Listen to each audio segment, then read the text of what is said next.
ಆತ್ಮೀಯ H16 news ಅರ್ಥಾತ್ ಹಿ ಸೀತಾರಾಮ್ಗೆ ಸ್ವಾಗತ. ನಾನು ನಿಮ್ಮವ್ವ MI ಅಥವಾ ಮಲ್ಲಪ್ಪ ಜೋತಾವರ್. ಆತ್ಮೀಯರೇ,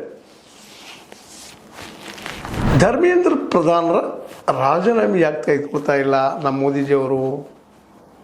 ಯಾಕಂದ್ರೆ ಎಲ್ಲಿವರೆಗೆ ಧರ್ಮೇಂದ್ರ ಪ್ರಧಾನರ ರಾಜೀನಾಮೆಯನ್ನು ತೆಗೆದುಕೊಳ್ಳೋದಿಲ್ವೋ ಅಲ್ಲಿವರೆಗೆ ವಾಂಗ್ಚುಕ್ ಸೋನಂ ವಾಂಗ್ಚುಕ್ಕರ ಆಮರಣ ಉಪವಾಸ ನಿಲ್ಲೋದಿಲ್ಲ.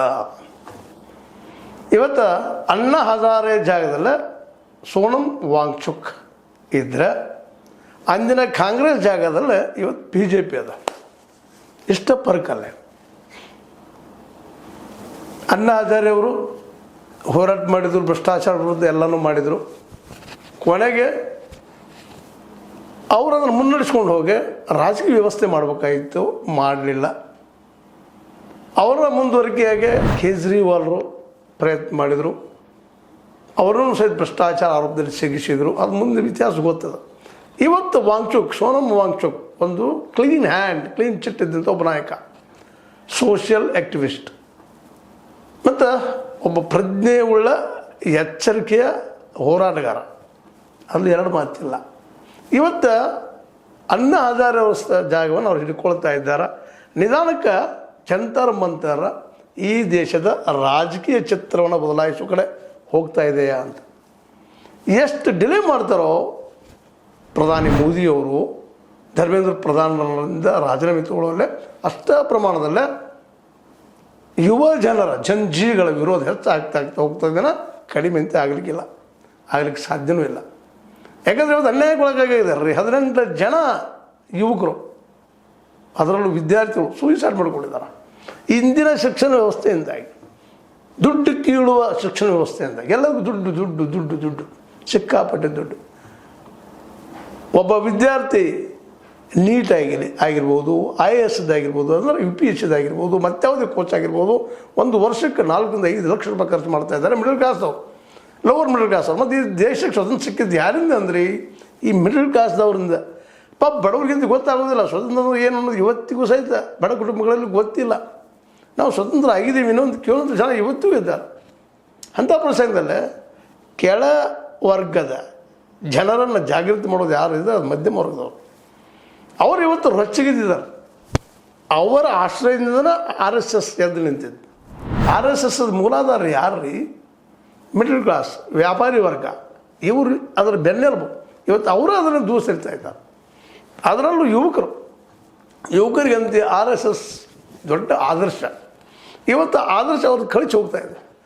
ಮತ್ತು ಬಡ ವಿದ್ಯಾರ್ಥಿಗಳ ಪರಿಸ್ಥಿತಿನೂ ಅದಾಗಿದೆ. ಕಲಿಲಿಕ್ಕೆ ಸಾಧ್ಯವಿಲ್ಲದ ಪರಿಸ್ಥಿತಿ. ಪ್ರತಿಯೊಂದು ದುಡ್ಡು ದುಡ್ಡು.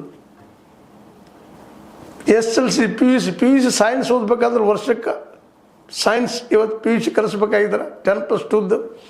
ಅದರಲ್ಲೂ 11th and 12th ಕೋಚಿಂಗ್ ಮಾಡಿಸ್ಬೇಕಾಗ್ತದ್ರೆ. ಯಾಕಂದರೆ ಒಂದು ಕೋಚಿಂಗಲ್ಲಿ ಯಾವ ಪಾಸ್ ಆಗೋದಿಲ್ಲ ಅನ್ನೋದೆಲ್ಲರ ವಿದ್ಯಾರ್ಥಿಗಳಲ್ಲಿ, ಎಲ್ಲ ಪಾಲಕರಲ್ಲೇ, ತಂದೆ ತಾಯಿಗಳಲ್ಲಿ ಇದೇ ವಿಚಾರ. ಕೋಚ್ ಕೊಡಿಸ್ಬೇಕ್ರಿ, ಕೋಚ್ ಬೇಕ್ರಿ. ಹೊಸ ಟ್ರೆಂಡ್ ಇದು. ಮೊದಲು ಯೂನಿವರ್ಸಿಟಿ ಕಲಿಬೇಕು ನಮ್ಮ ಮಕ್ಕಳು, ಮತ್ತೇನೋ ಮಾಡಬೇಕು ಅಂತಿದ್ರು. ಇದಿಲ್ಲ ಕೋಚ್. ಸ್ವತಂತ್ರವಾದ ಮೀಡಿಯಾಗೆ ಬೇಕಾಗಿರುವುದು ಸ್ವತಂತ್ರ ಧ್ವನಿ. ಆ ಸ್ವತಂತ್ರ ಧ್ವನಿ ಉಳಿಸಲು ನೀವು ಮಾಡಬೇಕಾದದ್ದು ಇಷ್ಟೇ. ಅದೇನಪ್ಪಾ ಅಂತಂತಂದ್ರೆ ನಿಮ್ಮ ಕೈಲಾದಷ್ಟು ಸಹಾಯ ಈ ಚಾನಲ್ಗೆ ಮಾಡಿ ಹಾಗೂ ನಿಮ್ಮ ಧ್ವನಿಯನ್ನು ಕಾಪಾಡಿಕೊಳ್ಳಿ. BA BCom BSc ಯಾವುದೋ ಆಗಲಿ, ಒಂದು ಬ್ಯಾಚುಲರ್ ಕೋರ್ಸ್ ಆದ ತಕ್ಷಣ MA ಕಳಿಸ್ಬೇಕು ವಿಚಾರ ಇಲ್ಲ. ಇಲ್ಲ ಕೋಚ್ ಒಂದು ಕೋಚ್ ಮಿನಿಮಮ್ ವರ್ಷಕ್ಕೆ 3 ರಿಂದ 4 ಲಕ್ಷ 5 ಲಕ್ಷ. MBBS ನೀವು ಮಾಡ್ತಾರೆ ಅಂದ್ರೆ 5 ಲಕ್ಷ ತನಕ ಖರ್ಚು ಮಾಡಬೇಕು. ಎಷ್ಟು ವರ್ಷಕ್ಕೆ ಮುಗಿತದೋ ಗೊತ್ತಿಲ್ಲ. ಯಾಕಂದರೆ 1000ದಲ್ಲಿ 12 ಜನ ಮಾತ್ರ ಸೆಲೆಕ್ಷನ್ ಆಗ್ತಾರೆ ಅನ್ನುವಂಥ ಮಾತನ್ನು ಈಗಾಗಲೇ ಪ್ರೂವ್ ಆದಂಥ ವಿಷಯ. ಹೀಗಾಗಿ ಇಡೀ ಜನ ಇವತ್ತು ರೊಚ್ಚಿಗೆದ್ದಿದ್ದಾರೆ, ಯುವಕರು ರೊಚ್ಚಿಗೆದ್ದಿದ್ದಾರೆ. ಅವರೆಲ್ಲ ಕುಡ್ಕೊಂಡು ಇವತ್ತು ಜಂತ್ರ ಮಂತ್ರದಲ್ಲಿ ಕೂಡ್ತಾ ಇದ್ದಾರೆ. ಅದರ ಮುಖವಾಣಿಯಾಗೆ ವಾಂಗ್ಚುಕ್, ಅದ್ರ ಜೊತೆಗೆ ದಿಪ್ಕೆ, CJP ಕಾಕ್ರೋಚ್ ಜನತಾ ಪಾರ್ಟಿ, ಅದ್ರ ಜೊತೆಗೆ ಎಲ್ಲ ಕಾಕ್ರೋಚ್ಗಳ ರೂಪದಲ್ಲಿ ಕೂಡ್ತಾ ಇದ್ದಾರೆ ಎಲ್ಲ ದೇಶದ ವಿದ್ಯಾರ್ಥಿಗಳು. ಅದು RSS ಮತ್ತು BJP ವಿರೋಧವಾಗಿ. ಯಾಕಂದ್ರೆ BJP ಮತ್ತು RSS ಪ್ರಾಡಕ್ಟ್ ಧರ್ಮೇಂದ್ರ ಪ್ರಧಾನ್. ಅವರನ್ನು ರಾಜೀನಾಮೆ ಕೇಳ್ತಾ ಇಲ್ಲ. ಎರಡು ಮೋದಿಜಿಯವರು ರಾಜೀನಾಮೆ ತೆಗೆದುಕೊಳ್ತಾ ಇಲ್ಲ. ರಾಜೀನಾಮೆ ಬೇಕೇ ಬೇಕು ಅಂತ ಇವತ್ತು ಕೂತಿದ್ದಾರೆ. ಆಮರಣ ಉಪವಾಸ ಕೊಡ್ತಿದ್ದಾರೆ ವಾಂಗ್ಚುಕ್ ಅವರು. ಅದು ಹೇಳ್ತೀನಿ ನಿಮಗೆ. ಅಣ್ಣಾ ಹಜಾರೆ ಜಾಗದಲ್ಲಿದ್ದಾರೆ. ಅಣ್ಣಾ ಹಜಾರೆ ಅವರು ಅವತ್ತೇನಾದರು ಮೋದಿ ಅವ್ರಿಗೆ ಅವಕಾಶ ಕೊಡಾರ್ದ ತಾವ ಮುಂದೆ ನಿಂತ ಈ ಥರ್ಡ್ ಫ್ರಂಟ್ ಇದ್ದಿರೋ ಫೋರ್ತ್ ಫ್ರಂಟ್ ಇದ್ದರು ಯಾವ ಫ್ರಂಟ್ ಅಣ್ಣಾ ಹಜಾರೆ ಫ್ರಂಟ್ ಮಾಡಿಕೊಂಡು ಪ್ರಾಮಾಣಿಕವಾಗಿ ಆಡಳಿತ ಕೊಡೋ ಸಲುವಾಗಿ ಇಲೆಕ್ಷನ್ ನಿಂತಿದ್ರೆ ಅಥವಾ ಇಲೆಕ್ಷನ್ ಒಂದು ಪಾರ್ಟಿ ಮಾಡಿದ್ರೆ ಈಗ ಹೆಂಗೆ ಆಮ್ ಆದ್ಮಿ ಆಯ್ತಲ್ಲ ಅದನ್ನು ಆಮ್ ಆದ್ಮಿಯನ್ನು ಮಾಡ್ಕೊಂಡು ಹೋರಾಟ ಮಾಡಿದ್ರೆ ಇವತ್ತಿನ ಈ ದೇಶ ಚಿತ್ರ ಬದ್ದಿರ್ತಿತ್ತೋ ಏನೋ. ಆದರೆ ಇವತ್ತಿಗೂ ಕಾಂಗ್ರೆಸ್ಸಿಗರು ಹೇಳ್ತಾರೆ Anna Hazare B J P ಏಜೆಂಟರು ಅಂತೇಳಿ ಬಿ ಜೆ ಪಿನ ಅಧಿಕಾರ ತೋರಿಸೋವಾಗಿ ಮಾಡಿದರು ಹೋರಾಟ ಅನ್ನುವಂಥ ಮಾತನ್ನು ಮಾತಾಡ್ತಾ ಇದ್ದಾರೆ. ವಾಂಗ್ಚುಕ್ ಅವ್ರಿಗೆ ಹಿಂದಿನ ನಾಳೆ ಬರ್ತದೆ ಏನೂ ಗೊತ್ತಿಲ್ಲ, ಬಿ ಜೆ ಪಿ ನಡೆಸೋವಾಗಿ ಮಾಡಿದ್ರಂತೆ ಸಹಜ ಬರುವಂಥದ್ದು.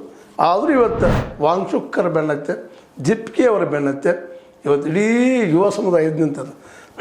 ಇದನ್ನು ಸದುಪಯೋಗ ಪಡ್ಕೊಳ್ಳೋ ಸಲುವಾಗಿ ರಾಹುಲ್ ಗಾಂಧಿ ತಮ್ಮ ಕಾಂಗ್ರೆಸ್ನ ಯೂತ್ ವಿಂಗನ್ನು ಜೋಡಿಸ್ಕೊಳ್ತಾ ಇದ್ದಾರೆ. ಪ್ರತಿಯೊಂದು ಪಕ್ಷದ ಕೆಲಸ ಮಾಡ್ತಾ ಇದ್ದಾರೆ. ಇವತ್ತು RSSದ ಮೊದಲಿನ ಹೆಸರು ಇವತ್ತು ನಿಧಾನಕ್ಕೆ ದಿನಕ್ಕೆ ಕಡಿಮೆ ಆಗ್ತಾ ನೋಡೋದಂತ RSSದ ಪತನ ಕಾಲ ಬತ್ತ ಅನ್ನುವಂಥ ಮಾತು ವಸತಿ ಇವತ್ತು ತಜ್ಞರು ಮಾತಾಡ್ತಾ ಇದ್ದಾರೆ.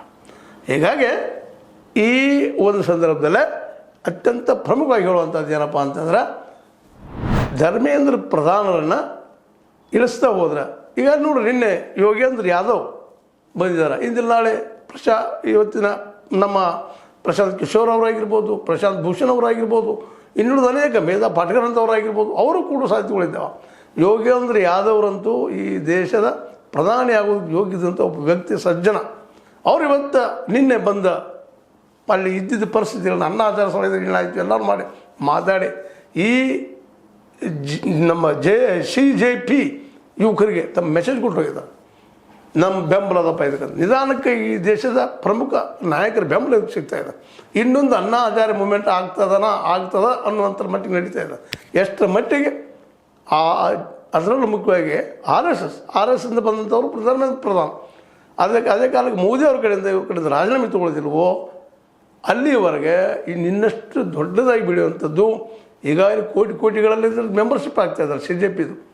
ಇವತ್ತೆಲ್ಲ ಯುವಕರು ಕೂಡ್ತಾ ಇದ್ದಾರೆ. ಇದನ್ನು ಸದುಪಯೋಗ ಮಾಡಿಕೊಂಡು ರಾಹುಲ್ ಗಾಂಧಿ ಮತ್ತು ವಿರೋಧ ಪಕ್ಷ ಹೇಳ್ಕೊಂಡು ಈ ದೇಶದ 29-30 ಮುಖ್ಯ ಪ್ರಮುಖ ಪಟ್ಟಣಗಳಿಂದ ಜನರನ್ನು ಜಾಗೃತಿ ಮಾಡಿ ತರ್ತಾ ಇದ್ದಾರೆ. ಆಗಸ್ಟ್ 9ಕ್ಕೆ ದೊಡ್ಡ ಪ್ರಮಾಣದಲ್ಲಿ ಒಂದು ಹೋರಾಟ ಮಾಡುವಂಥ ಎಲ್ಲ ಲಕ್ಷಣಗಳು ಕಾಣ್ತಾ ಇದ್ದಾವೆ. ಹೀಗಾಗಿ ಇವತ್ತಿನ ಈ ಒಂದು CJP ಮತ್ತು ಜೊತೆಗಾರರು ಒಂದು ಹೊಸ ರಾಜಕೀಯ ಭವಿಷ್ಯ ಬರಲಿಕ್ಕೆ ಹೊರಟಿದ್ದಾರೆ. ಇದು ನಮ್ಮ ಮೋದಿಯವರ ಮುಂದಿನ ಭವಿಷ್ಯಕ್ಕೆ ಹೊಡೆತು ಬೀಳ್ತದೆ ಅನ್ನೋಂಥ ಚರ್ಚೆ ನಡೀತಾ ಇದ್ದಾವೆ. ಯಾಕಂದ್ರೆ CJP ನೋಡೋಷ್ಟರಲ್ಲಿ ಬೆಳೆದು ನಿಂತದೆ. ಇವತ್ತು ಆರಂಭದಲ್ಲಿ ಏನೋ ಅದನ್ನು ಬಿಟ್ಟಿದ್ದಾರೆ, ಇಲ್ಲಿ ನೋಡೋ ಪರೀಕ್ಷೆ ಎಷ್ಟದಂತೇಳಿ. ಬಟ್ ಇವತ್ತು ಗಟ್ಟಿ ಆಗ್ತಾಯಿದೆ, ಬಿರುಸಾಗ್ತಾಯಿದೆ. ಅದು ಮೋದಿಯವರ ಆಡಳಿತಕ್ಕೆ ಇಂದಿಲ್ಲ ನಾಳೆ ದೊಡ್ಡ ಒಂದು ಅಡ್ಡುಗೋಡೆ ಆಗ್ತದೆ ಅನ್ನೋದ್ರಲ್ಲಿ ಎರಡು ಮಾತಿಲ್ಲ. ಅದಕ್ಕೆಲ್ಲರೂ ಕೂಡ್ತಾ ಇದ್ದಾರೆ. ಅದೇ ರೀತಿ ವಾಂಗ್ಚುಕ್ಕರ ಹೆಸರು ಎಲ್ಲ ಕಡೆ ಕೇಳಿಬಾರ್ದು. ಮೊದಲಷ್ಟು ಉತ್ತರ ಭಾರತದಲ್ಲಿ ಅಷ್ಟೇ ಕೇಳಿ ಬರ್ತಾ ಇತ್ತು. ಇಲ್ಲಿ ದೇಶ ತುಂಬ ಶುರುವಾಗಿದೆ. ಯಾರಪ್ಪ ಇವರು ಸೋನಮ್ ವಾಂಗ್ಚುಕ್ ಇವ್ರು ಯಾರು ಅನ್ನೋದು ಏನು ಬಿಡಿಸಿಡಬೇಕಾಗಿಲ್ಲ. ಇಡೀ ದೇಶದಲ್ಲಿ ಸಂಚಲನ ಮೂಡಿಸಿದಂತಹ 3 Idiots'ದ ಈ ಮೂಲ ಇದರ ಹೀರೋ ಇವರ ಒಂದು ಏನಪ್ಪ ವ್ಯಕ್ತಿತ್ವ ನೆಲೆಯಲ್ಲಿ ಅದನ್ನು ರಚನೆ ಮಾಡಿದಂಥದ್ದು. ಈಗ ನಿಮ್ಗೆ ಅರ್ಥ ಆಗ್ತದೆ ಅಮೀರ್ ಖಾನ್ ಮಾಡಿದಂಥ ಪಾತ್ರದ್ದು. ಆ ವಾಂಗ್ಚುಕ್ ಅವನ ಸ್ಫೂರ್ತಿ. ಆ ವಾಂಗ್ಚುಕ್ ಈ 3 Idiots ಅಮೀರ್ ಖಾನ್ ಮಾಡಿದ ಪಾತ್ರಕ್ಕೆ ಮೂಲ ಸ್ಫೂರ್ತಿ. ಈ ವ್ಯಕ್ತಿ ಇವತ್ತು ಈ ಮೂಮೆಂಟ್ದಲ್ಲಿ ಸೇರಿದ್ದಾರೆ. ಜೊತೆಗೆ ದೀಪ್ಗೆ ಇನ್ನುಳಿದವ್ರು ಉಳ್ತಾ ಇದ್ದಾರೆ. ಇದು ಇದೇ ರೀತಿಯಾಗಿ ಬೆಳೆದ್ರೆ ಮತ್ತು ಇದರಲ್ಲಿ ಏನಾದರೂ ಅವ್ರ ಜೀವಕ್ಕೆ ಏನಾದರೂ ಅಪಾಯ ಆದ್ರೆ ನಿಶ್ಚಿತವಾಗಿಯೂ BJP ಮತ್ತು RSSಗಳಿಗೆ ಇದು ಅಳಿಸಲಾರದ ಕಳಂಕ ಆಗ್ತದೆ. ಮತ್ತು ಯುವಕರಂತೆ ಸಂಪೂರ್ಣವಾಗಿ, ಯಾಕಂದರೆ ಯುವಕರು ನಿರಾಶೆ ಆಗಿದ್ದಾರೆ. ಈ 12 ವರ್ಷದ ಆಡಳಿತದಲ್ಲೇ ಹಿಂದೂ ಯುವಕರಿಗೆ ಆದರೂ ಉದ್ಯೋಗ ಸಿಗಬೇಕಾಗಿತ್ತು. ಹೋಗಲಿ, ಯಾಕಂದ್ರೆ 80-20 ಇಲ್ಲಿವರೆಗೆ ಮಾಡ್ತಾ ಬಂದಿದ್ದಾರೆ BJPಗರು ಮತ್ತು RSSಗರು. ಯಾಕಂದ್ರೆ BJP ಏನು ಹೇಳ್ತದೆ ಅದು RSS ಮೂಲದಿಂದ ಬಂದಂಥದ್ದು. ರಾಮನ ಹಿಡ್ಕೊಂಡ್ರು, 370 ಹಿಡ್ಕೊಂಡ್ರು ಅಧಿಕಾರಕ್ಕೆ ಬಂದರು. ಇವತ್ತು ರಾಮನ ಹುಂಡಿನೂ ಎಬ್ಬಿಸಿದ್ದಾರೆ.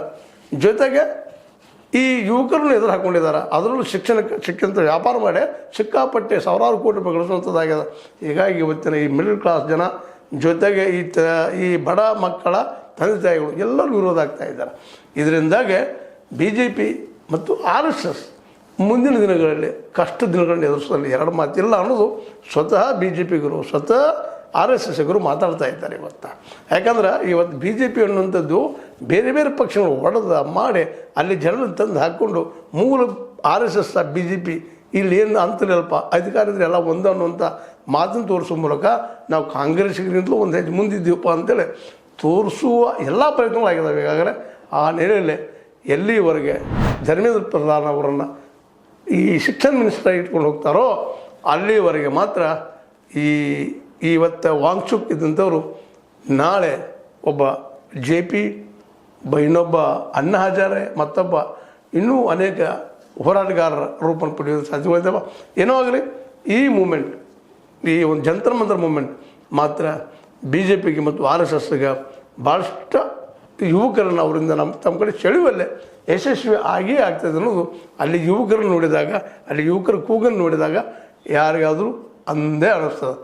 ಎಲ್ಲರ ಬಾಯಲ್ಲೂ ಈಗ ದೆಹಲಿಯ ಮುಖ್ಯ ಪ್ರಮುಖ ಪಟ್ಟಣಗಳ ಎಲ್ಲೆಲ್ಲಿ ಏನು ಈ ಸ್ಟ್ರೈಕ್ ಶುರುವಾಗಿದ್ದಾವೆ ಈಗ ಜನರಲ್ಲೇ ಎಲ್ಲರ ಬಾಯಲ್ಲೂ ಒಂದೇ Deep K Wangchuk, Deep K Wangchuk, Deep K Wangchuk, ಇದೇ ಜೈಕಾರ ಇವ ನಡೀತಾ ಇದ್ದಾವೆ. ಏನಾಗ್ಬೋದು, ಇನ್ನೇನು ಬಿಡಿಸಿ ಹೇಳ್ಬೇಕಾಗಿಲ್ಲ ಅಂತ ತಿಳ್ಕೊಂಡಿದ್ದೀನಿ. ಇನ್ನು ಮೋದಿಯವರು ಇವರು RSS ಅವ್ರಿಗೆ ಗೊತ್ತದ, ಬಿಡಿಸಿ ಹೇಳೋ ಅವಶ್ಯಕತೆ ಇಲ್ಲ. ಈ ಎಲ್ಲ ನೆಲೆಗಟ್ಟಿನಲ್ಲೇ ಇದು ಯಾವುದೇ ರೂಪ ಪಡಿಬೋದು ಅನ್ನೋ ಮಾತನ್ನು ಹೇಳ್ತಾ ಏನಾಗ್ಬೋದು ಇದು ಮುಂದಿನ ದಿನಗಳಲ್ಲಿ ಅನ್ನೋದನ್ನು ಎದುರು ನೋಡ್ತಾ ಹೋಗೋಣ ಅಂತ ಹೇಳ್ತಾ, ಆದರೆ ಇವತ್ತು ವಾಂಗ್ಚುಕ್ ಮಾತ್ರ ಇನ್ನೊಬ್ಬ ಅಣ್ಣಾ ಹಜಾರೆ ಆಗುವ ಎಲ್ಲ ಸಾಧ್ಯತೆಗಳು ದಟ್ಟಾಗ್ತಾ ಇದ್ದಾವೆ. ಮತ್ತು ಯುವಕರು BJP ಮತ್ತು RSS ದೂರ ತರ್ತಾ ಇದ್ದಾರೆ. ಏನಂತಾರೆ ಇದಕ್ಕೆ? ಇದು ನಿಮ್ಗೆ ಲೈಕ್ ಆಗ್ಬೋದು, ಲೈಕ್ ಮಾಡಿ, ಶೇರ್ ಮಾಡಿ, ಕಮೆಂಟ್ ಮಾಡಿ, ಜೊತೆ ಸಬ್ಸ್ಕ್ರೈಬ್ ಮಾಡಿ. H16 ನ್ಯೂಸ್ ಅರ್ಥಾತ್ ದೇಶದ ಸತ್ಯಕ್ಕಾಗಿ ವಂದನೆಗಳು. ಆತ್ಮೀಯ ಸಾರ್ವಜನಿಕರಲ್ಲಿ H16 ಅರ್ಥಾತ್ ಸೀತಾರಾಮದಿಂದ ಒಂದು ಮನವಿ. ಈ ಸಂಸ್ಥೆ ಭ್ರಷ್ಟಾಚಾರ, ಅನ್ಯಾಯ, ಅತ್ಯಾಚಾರಗಳಿಂದ ನೊಂದವರ ವೇದಿಕೆ. ಅನ್ಯಾಯಕೋರರ, ಭೂಗಳ್ಳರ, ನಶಾ ಸಾರಾಯಿ ಮಾಫಿಯಾಗಳ ವಿರುದ್ಧದ ಧ್ವನಿ. ರೈತರ, ಕೂಲಿಕಾರ, ಕಾರ್ಮಿಕರ, ಬಿದ್ದ ಸಮುದಾಯ ಜನರ ಧ್ವನಿ. ಬೆಂಬಲವಾಗಿ ನಿಂತು ತನುಮನ ಧನದ ಸಹಾಯಕ್ಕೆ ಸಾರ್ವಜನಿಕರಲ್ಲಿ ಕೋರಿಕೆ. ದಾನದ ಸಹಾಯ ನೀಡಿ ಸ್ವಾತಂತ್ರ್ಯ ಪತ್ರಿಕೋದ್ಯಮ ಉಳಿಸಿ ಬೆಳೆಸಿ.